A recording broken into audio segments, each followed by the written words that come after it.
I'm Louise Howard. I'm a professor in women's mental health and an honorary consultant perinatal psychiatrist at King's College London. I'm jointly leading the ESMI-II research programme with Heather Oman from the University of Exeter, and I'm going to tell you about work package 4 in this brief video.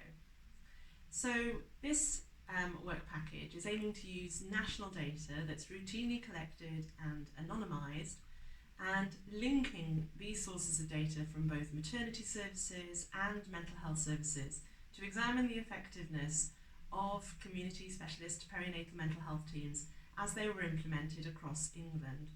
So we're going to examine outcomes that were happening for women and their babies before and then subsequent to the implementation of these teams, and we'll be getting the information about when the teams were implemented and their configurations from work package 1.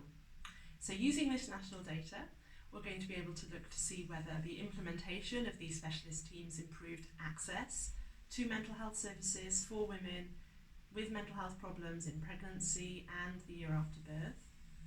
But not only access, we're also going to be able to look to see whether they were able to reduce readmissions.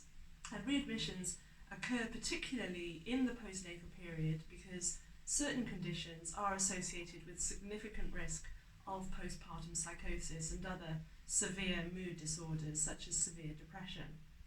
So what we want to see is whether the introduction of these teams actually reduced the chances of experiencing a severe relapse and needing admission to acute care.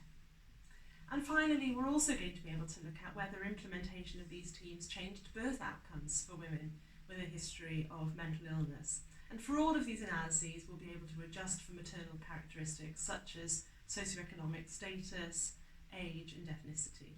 I think it's going to be a really interesting, exciting work package, and I'm working with Professor van der Meulen and his colleagues at the London School of Hygiene and Tropical Medicine, who have a lot of experience in dealing with these large national sources of data. So very much looking forward to finding out what happens when we analyse the data in the coming months.